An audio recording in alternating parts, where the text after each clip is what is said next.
Hello everyone, welcome to my YouTube channel.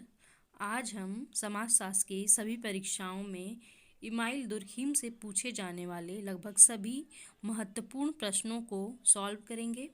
तो चलिए start करते हैं। आज का फर्स्ट क्वेश्चन, समाजशास्त्रीय परंपरा और आधुनिकता है। ऑप्शंस हैं मूल्य, विचार, परंपरा या फिर सामाजिक संरचना।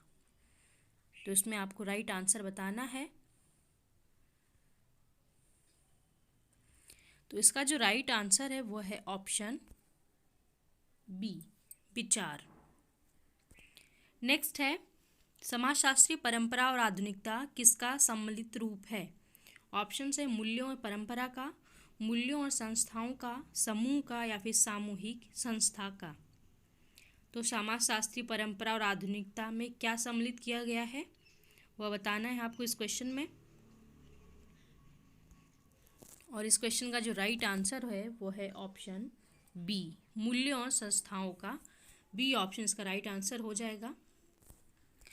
नेक्स्ट क्वेश्चन है, सामाजिक विरासत के तत्व हैं मूल्यों की व्यवस्था, सामाजिक संरचना, व्यक्तित्व की संरचना या फिर ये सभी। तो सामाजिक विरासत के क्या क्या एलिमेंट्स होते हैं वो बताना है। तो इसका जो राइट आंसर है वो है ऑप्शन डी, ये सभी सामाजिक संरचना, मूल्यों की व्यवस्था और व्यक्तित्व की संरचना, ये तीनों ही एलिमेंट्स सामाजिक विरासत के हैं। तो डी ऑप्शन इसका राइट आंसर हो जाएगा। चलिए नेक्स्ट देखते हैं, परंपरा का अर्थ किस काल में विकसित हुआ है। ऑप्शंस हैं प्राचीन काल, मध्यकाल, आधुनिक काल या फिर मध्य आधुनिक काल।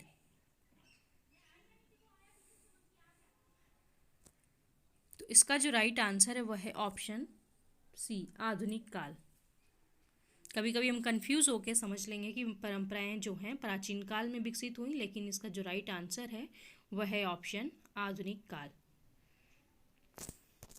नेक्स्ट है, समाजशास्त्रीय परंपरा के विद्वान निम्नलिखित में से कौन हैं। ऑप्शंस है Emile Durkheim, Max Weber, Karl Marx या फिर ये सभी।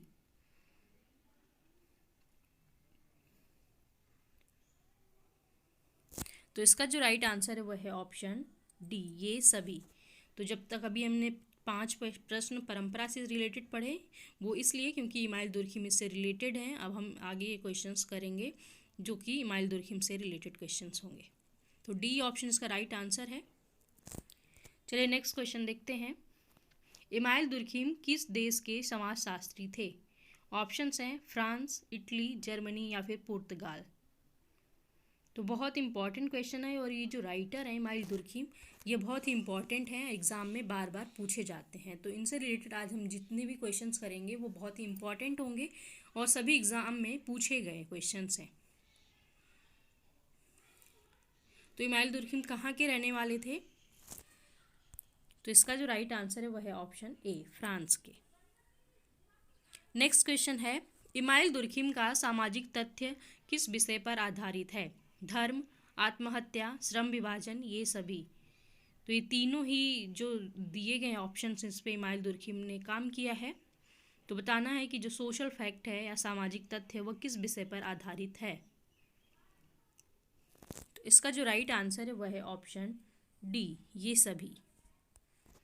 नेक्स्ट है, समाजशास्त्र को समाज का अध्ययन करने वाला विज्ञान किसने कहा है। ऑप्शन हैं कार्ल मार्क्स, दुर्खिम, वेबर या फिर एडवर्ड सेड।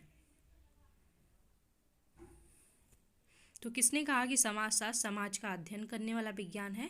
तो ये कहा है इमाइल दुर्खिम ने। तो बी ऑप्शन इसका राइट आंसर हो जाएगा। नेक्स्ट क्वेश्चन देखते हैं, दुर्खिम ने समाज में घटित होने वाली घटनाओं का कारण किसे बताया है। व्यक्ति को, परिवार को, समाज को या फिर धर्म को।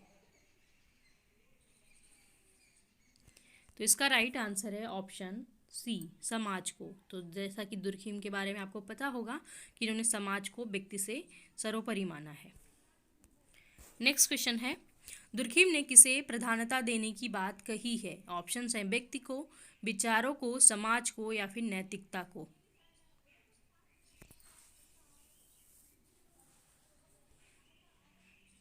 तो इसका भी राइट आंसर है ऑप्शन सी, सोसाइटी को उन्होंने प्रधानता दी है। नेक्स्ट क्वेश्चन है, दुर्खीम के अनुसार समाज किसका एक ही तंत्र है? ऑप्शंस हैं परंपरा का, संरचनावाद का, आधुनिकता का या फिर प्रकार्यवाद का। तो इसका जो राइट आंसर है वो है ऑप्शन डी, प्रकार्यवाद का, फंक्शन का। नेक्स्ट क्वेश्चन है, प्रकार्यवाद की विवेचना दुर्खीम ने अपनी किस रचना में की है? बहुत इंपॉर्टेंट क्वेश्चन है यह। Suicide, socialism, the division of labour in society या फिर एजुकेशन, मोरल। तो किस में प्रकार्यवाद की विवेचना इमाइल दुर्खीम ने की है, यह बताना है आपको इस क्वेश्चन में। तो इसका जो राइट आंसर है वह है option C, the division of labour in society. Next question देखते हैं, समाज की वास्तविक इकाई किसे माना गया है? नैतिकता को, धर्म को, परिवार को या फिर व्यक्ति को? तो समाज की वास्तविक इकाई किसे माना गया है? तो माना गया है नैतिकता को, according to Durkheim.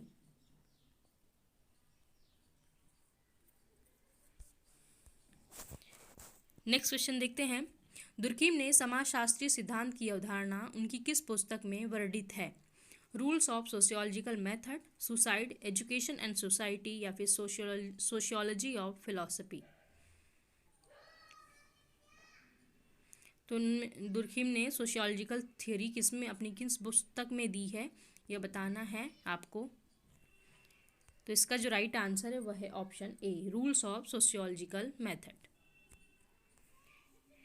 Next question देखते हैं, दुर्खीम का सामाजिक तथ्य का विचार डैश के व्यक्तिवादी विचारों से भिन्न है? किससे भिन्न है? वेबर से, मार्क्स से, स्पेंसर से या फिर गिट्स से?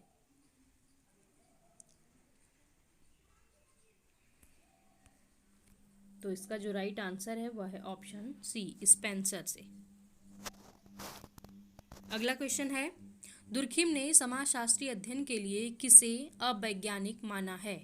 ऑप्शंस हैं व्यक्ति को, समाज को, सामाजिक तत्व को या फिर इनमें से कोई नहीं। तो समाजशास्त्रीय अध्ययन के लिए किसे अवैज्ञानिक माना है दुर्खीम ने? तो इसका जो राइट आंसर है वह है ऑप्शन ए, व्यक्ति को। नेक्स्ट है, समाजशास्त्र को सामाजिक तथ्यों का अध्ययन किसने बतलाया है? ऑप्शंस हैं कार्ल मार्क्स, स्पेंसर, दुर्खीम या फिर गिट्स। तो समाजशास्त्र को सामाजिक तथ्य का अध्ययन किसने बताया? ये इजी क्वेश्चन है, आपको पता होगा। तो ये बताया है इमाइल दुर्खीम ने। तो सी ऑप्शन इसका राइट आंसर है। चलिए अगले क्वेश्चन की तरफ बढ़ते हैं। किसने कहा था कि सामाजिक तथ्यों को वस्तुओं की तरह समझाना चाहिए? Email Durkheim, max weber, August Comte या फिर हर्बर्ट स्पेंसर?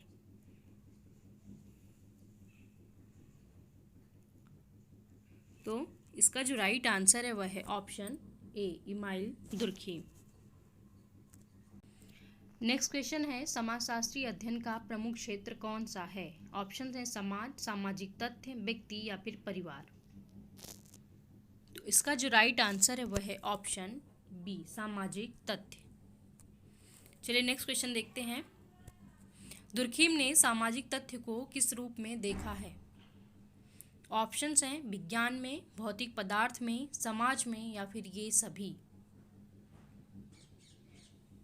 तो इसका जो राइट आंसर है वह है ऑप्शन बी, भौतिक पदार्थ में।